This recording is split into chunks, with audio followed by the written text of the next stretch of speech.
Javier, bienvenido. Gracias por estar aquí en nuestro programa. ¿Qué tal, Guillermo? Un gusto enorme estar aquí. ¿Qué tal, Cledis? Un gusto enorme. Bueno, dijimos bien, ¿no? La energía es un tema medular sobre el que tomar cartas en el asunto. Sí, definitivamente es un tema central. Es como el sistema nervioso del país, por decirlo de alguna manera, en una equivalencia con el cuerpo humano. Pero hay solución. Hay solución. Hay solución para... Ahora lo hablamos, ¿sí? Esto es importante. Ya tenemos un primer título. Hay solución. ¿Cuál es? Lo hablamos en un minuto. Nos auspicia Pan American Energy. Energía responsable. Somos PAE, líder global de energía. Ofrecemos productos y servicios a la industria y estaciones de servicio. Nuestra producción de petróleo y gas abastece al mercado local y al de exportación. Producimos combustibles de máxima calidad en la refinería más moderna de Sudamérica. Invertimos, innovamos, crecemos.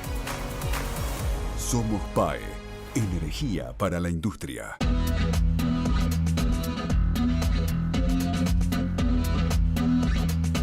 Teniendo en cuenta el panorama que estamos viendo los argentinos y lo que está por venir, Javier Milei nos acaba de dar un primer título. Esto tiene solución, pero en principio vamos a hacer una apreciación global de lo que nos está pasando ahora, como hacemos siempre con Cledis, con este título, Cledis, energía, un desafío para la política, que lo es actualmente con las medidas que se están tomando, pero ¿cómo será a partir del 2023? Si es que sigue el mismo gobierno o si es que cambia el gobierno. El diseño de una política implica reconocer cuál es el punto de partida. Hay que saber dónde estamos parados y en todo caso diseñar políticas que se pueden instrumentar a partir de ese escenario. Te propongo repasar muy rápidamente cuál es el escenario de la Argentina hoy. Una Argentina con un 64% de inflación en el primer semestre. Una Argentina que tiene una deuda que honrar de acá a fin de año de 50.000 millones de dólares de vencimiento. Un déficit fiscal primario, es decir, sin computar el pago de la deuda, que puede llegar al 3% del PBI, es decir, superando cualquier expectativa del gobierno de turno. Y con una pobreza de 37% según estadísticas oficiales. ¿Y qué pasa con los subsidios, famosos subsidios energéticos? Crecieron en términos reales, es decir, ganándole la inflación un 38% en este semestre. En este contexto, con esta Argentina, ¿cuáles son, a nuestro juicio, algunos de los principales desafíos energéticos? ¿Deberían sostenerse los subsidios y a quién? ¿A los consumidores, como en parte soy, o también hay que subsidiar a los productores? Las tarifas, dejarlas en el nivel actual, congelarlas, hay que liberarlas. La infraestructura que hace falta para desarrollar la energía, ¿qué tiene que ser? ¿La tiene que financiar un privado a riesgo y recuperando el costo de esa inversión a cualquier costo o la tiene que financiar el Estado? Si son los privados, ¿cómo se atraen inversiones en el área energética? Claro. ¿Con qué condiciones? ¿Se le da la posibilidad de disponer de dólares o no? ¿Vaca muerta es el único propósito, el único objetivo de una política energética o también hay que apostar real y genuinamente al desarrollo de la energía verde? Sin duda. ¿Qué hay que hacer con YPF? ¿Tiene que ser totalmente estatal o totalmente privada? ¿Tiene que ser una empresa testigo o no? ¿Y los precios energéticos de la Argentina tienen que responder a parámetros propios o tienen que estar emparentados con lo que pasa en el mundo? Algunas de las preguntas que no pueden dejar de responder una propuesta política para el sector. Genial, déjalas dir, déjalas porque obviamente Javier ya va a empezar a responder, obviamente. Ahora, si uno recorre la Argentina, son más de 3 millones de kilómetros cuadrados, la ubicuidad de recursos naturales es fundamental. Y acá es donde empiezo ya a hablar con Javier, ¿no? Porque decimos, ¿qué nos pasó para llegar a esto? Fundamentalmente porque en vez de estar exportando hoy, de tener esta oportunidad, estamos poniendo 5.000, 6.000 palos al año. Javier, si querés, vamos, elegí la pregunta, empezamos así. Vos dijiste, hay una solución que puede estar emparentado con todo esto que planteó Cledis. Pero que claramente la solución, Argentina ya en su momento la encontró cuando llegó Carlos Saúl Menem a la presidencia. Argentina, por ejemplo, tenía pagados programados, ¿no? Entonces, por ejemplo, nos cortaban la luz en verano, había una programación de corte de luz y después terminaban siendo muchísimo más largos. Es decir, Argentina estaba en un colapso total en aquel momento y básicamente cuando empieza todo el proceso de privatizaciones aparece una mente verdaderamente brillante que trabajaba en el gobierno de Menem, que es Carlos Bastos. Y ahí sale para lo que es el sector eléctrico la ley 24065 y para el gas la 24072. ¿Están vigentes? Sí, pero no funcionan como funcionaban originalmente. O sea, básicamente, por ejemplo, el sector energético, lo que tiene que ver con la luz. Vos tenías separado la generación como mercado competitivo, la transmisión considerada un monopolio natural y las distribuidoras como competencia por comparación. Son distintos modelos regulatorios, que estoy hablando de los casos 2 y 3.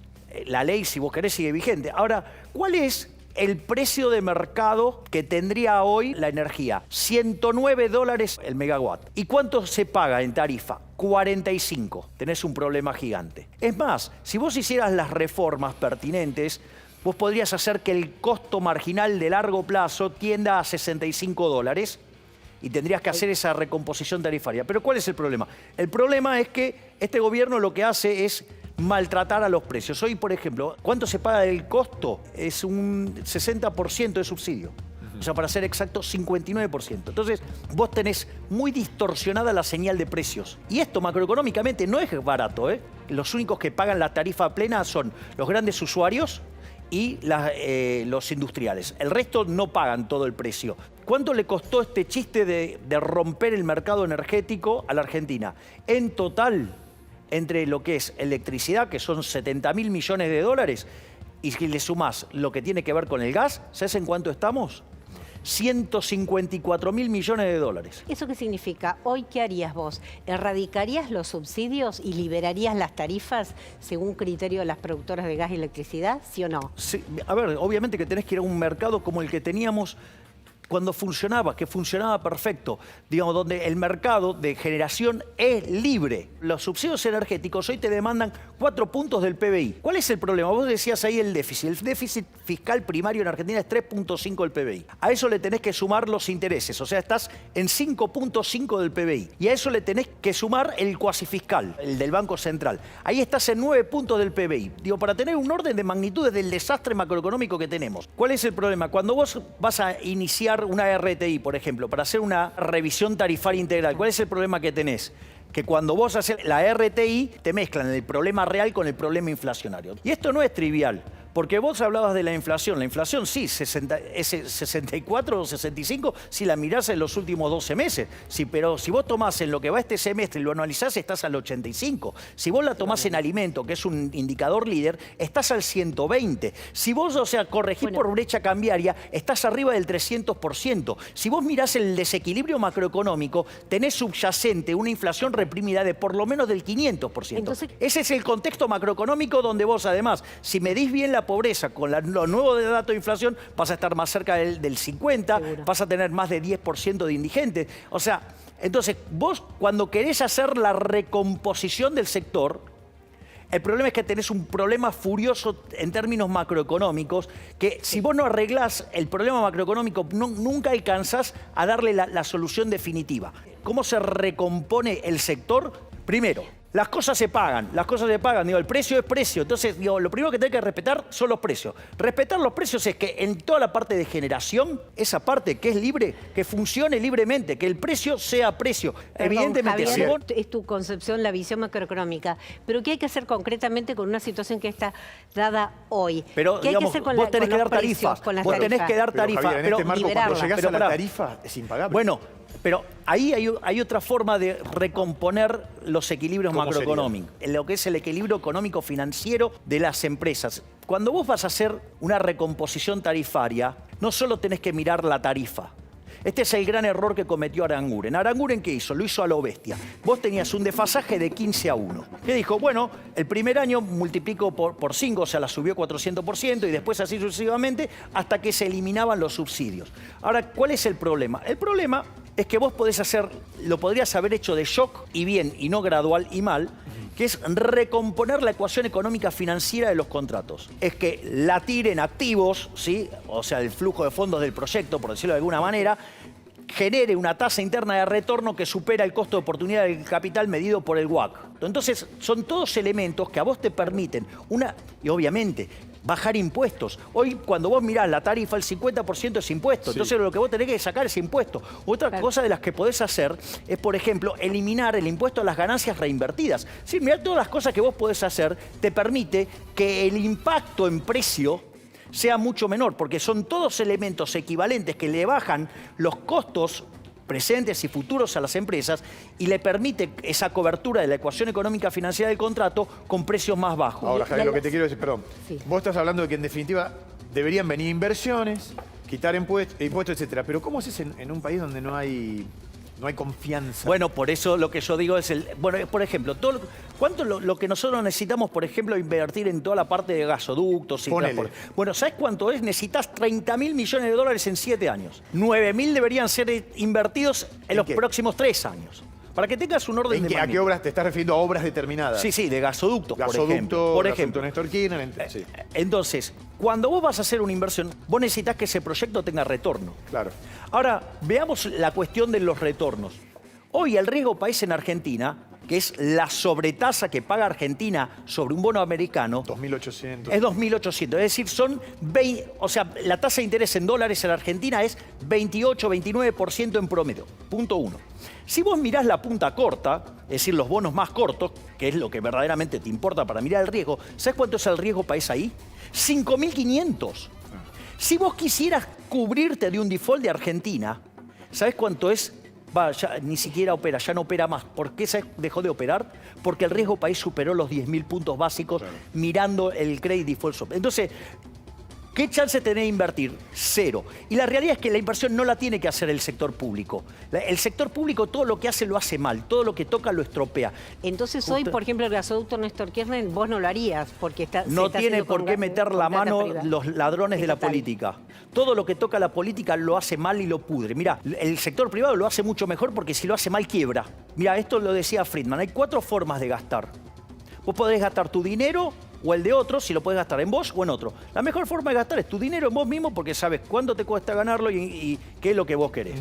Una forma de gastarlo más o menos es, digamos, gastar tu dinero en otro. ¿Y qué haces? Cuando haces un regalo, trata de quedar bien con lo menos posible. Una pésima forma de hacerlo es gastar la de otros en uno, o sea, ¿qué haces? Y despilfarrás. Y la peor forma de todas, ¿cuál es? Gastar en otros, la de otros. ¿Qué es lo que hace el Estado? Y lo hace tremendamente mal. Y es más, cuando hay corrupción, encima, digamos, muerde, con lo cual se parece más al caso anterior todavía. Con lo cual es un agravante. ¿Nosotros llevamos a cabo la corrupción? Sí, definitivamente. La contracara de todo esto es la corrupción. O sea, la corrupción más grande de todas en Argentina es la inflación. Vos sabés que la emisión monetaria para financiar déficit fiscal es una estafa, es un robo. Y eso, en los últimos 2 años, ¿sí? Este gobierno le robó a los argentinos 11 puntos del PBI. Mirá si será, digamos, complicado la estafa, ni que hablar, digo, de lo que son el curro de las transferencias discrecionales, ni que hablar del curro que es la obra pública. Entonces, mirá todas las cosas que vos, digo, tenés que asociado a todo esto hay corrupción. Entonces, la realidad es que si vos en cambio en el sector privado lo haces mal, Le duele a uno a la- quebrás, sí. quebrás, vas a la quiebra. Entonces, ¿por qué es importante? Pero claro, con 5.500 puntos de riesgo país, ¿quién va a invertir? No invierte ni Mandrake el mago, no invierte nadie. Y no va a invertir nadie. Perdón, pensando en un problema macroeconómico y la escasez de dólares que enfrenta Argentina, ¿vos le darías libertad para disponer de los dólares a quienes exporten petróleo y gas? Como La aspiran libertad las no se empresas negocia bajo productoras? ningún punto de vista. El mercado de cambios tendría que ser perfectamente y totalmente libre. El control de capitales, primeramente, más allá de lo dañino que es en el funcionamiento del sistema macroeconómico, porque hay una dimensión moral y hay una dimensión macroeconómica. La dimensión moral es, si yo me gano honestamente mi dinero, ¿quién es el Estado para determinar dónde yo lo voy a gastar o no? Es decir, con lo cual, primero es un cercenamiento de la libertad individual. Además, no solo que está condicionando mi conjunto de consumo presente, está condicionando mi conjunto de consumo futuro. Vos pensá que si vos tenías 100 dólares y 100 pesos, eran lo mismo en el año 2001. Hoy, ¿sí? Digamos, te cuesta 300 pesos $1. Con lo cual, digamos, tenés un problema enorme, por decirlo de alguna manera, donde claramente el peso no es reserva de valor. Por lo tanto, si no te permiten comprar dólares, lo que te están además es generando un daño en tu riqueza. No solo están yendo contra tu libertad, sino que además están yendo contra tu propiedad. Y eso llevado al extremo se puede constituir en un delito de lesa humanidad. Porque si vos llevas al extremo el control sobre tu libertad y sobre tu propiedad, te encontrás con Venezuela, con Cuba, con cosas por el estilo. Y no solo eso, te obligan a tener más peso de lo que vos querrías tener. Por lo tanto, te aumentan el impuesto inflacionario porque te aumentaron la base imponible. Es decir, que es un robo. ¿Qué quiere decir todo esto? Que desde el plano moral, controlar el mercado de cambios es una aberración, punto 1. Punto 2. Macroeconómicamente es un desastre, porque vos tenés un exceso de demanda. Digo, el tipo de cambio oficial todo queremos comprar, pero no hay ese tipo de cambio. Solamente consiguen los políticos ahí. Ahora, ese exceso de demanda no es gratis. La consecuencia es un exceso de oferta en todo el resto de la economía. Ese exceso de oferta en el resto de toda la economía significa que, por ejemplo, el precio de los bonos se te derrumba, ¿sí? Entonces la tasa de interés está por las nubes, riesgo país, ¿sí? ¿Eso qué hace? Te desintermedia el ahorro y la inversión. El ahorro se te quiere escapar, la inversión no toma lugar. Eso te derrumba, te destruye el nivel de actividad económica. Hoy el PBI per cápita está 16% por debajo del que teníamos en el 2011. No solo eso, sino que te destruye la demanda de trabajo. Al destruirte la demanda de trabajo, ¿qué es lo que pasa? Y tenés un problema social enorme, porque son los pibes que se te van afuera.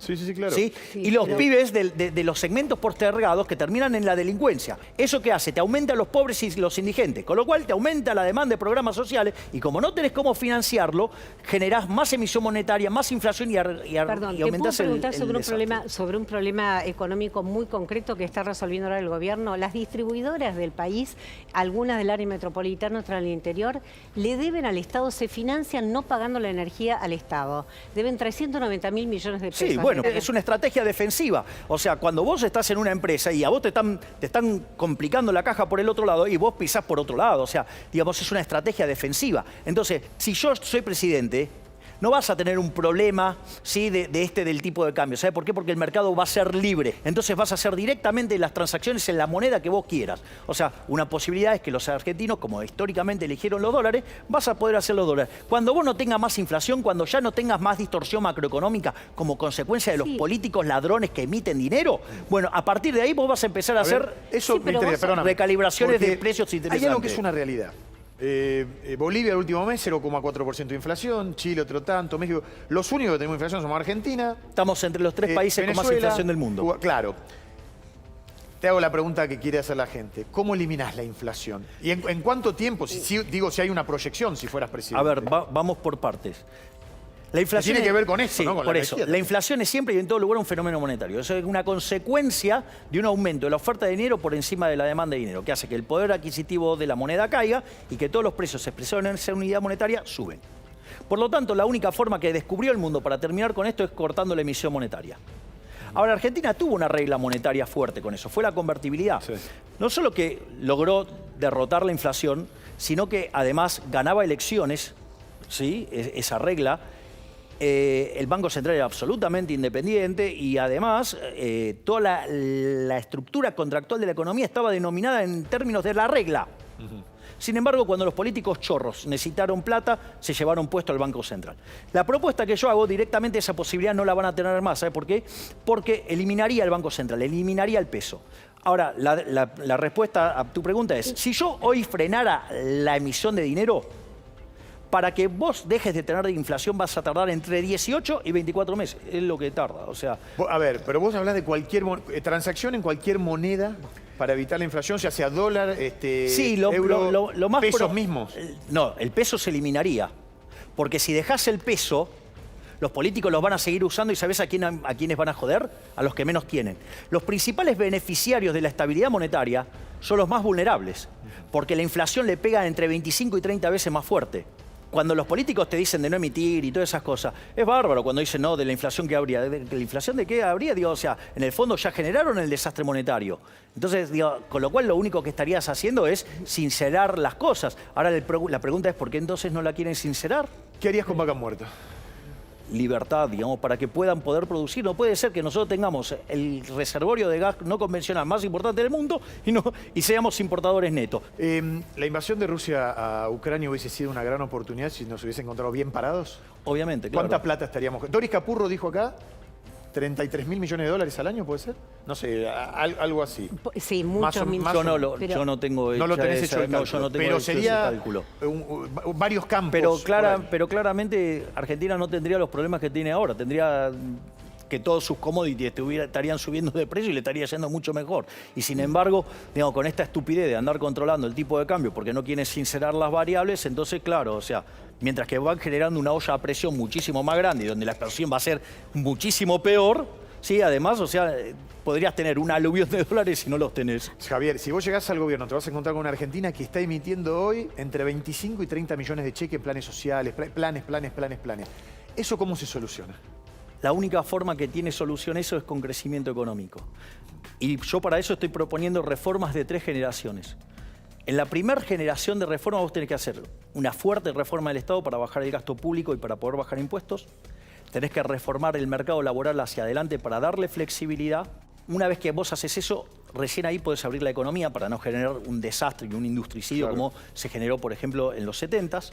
Y una vez que vos tenés eso y que es una economía que crece mucho, una economía que además es más intensiva en trabajo, donde más gente va ingresando en el mercado laboral, vos ahí podés empezar con reformas de segunda generación. ¿Qué tiene que ver? Una, reformar el sistema previsional sin vulnerar derechos. Otra, con reformar lo que es la planta de empleados públicos con programas de retiro voluntario. Y todo ese conjunto de ahorros, en el medio, lo que vos tenés que hacer es una integración de los programas sociales. Por eso nosotros en lo que sería el Ministerio de Acción Social vamos a estar integrando la parte de salud que tiene que ver con lo que es niñez y salud propiamente dicha, lo que es educación para que eso después a los programas sociales le permita una salida que en un contexto de una economía que crece mucho y que además es intensiva en trabajo, vos tengas incentivos para que la gente pueda salir de los programas sociales y se puede integrar al mercado laboral. Ya tenemos que ir terminando, pero casi, esta es mi última pregunta, casi de manera cotidiana, Clarín, bueno, los portales ponen encuestas en donde emerges como favorito, te ponen contra tal, estás bien posicionado, etc. ¿Cómo seducís a esos, los más pobres, que están llenando un formulario para seguir teniendo el subsidio, porque no lo pueden pagar, que están recibiendo un plan social, cuando el otro día escuchábamos un testimonio de una persona que decía, me van a cambiar el plan social por trabajar, no me conviene. Algo raro, ¿no? Bueno, porque en el fondo, ¿sabes cuál es el problema en Argentina? Que como no se generan puestos de trabajo, el sector privado que produce de verdad, ¿sabes qué? Está clavado en los últimos 11 años en 6 millones de puestos de trabajo. Si vos no lográs que se creen puestos de trabajo, que eso se logra solamente con crecimiento económico y solamente se crece si vos tenés inversión y para invertir, digamos, tenés que arreglar todo el despiole macro y además tenés que respetar los derechos de propiedad porque si no, no hay ahorro y tampoco entonces hay inversión.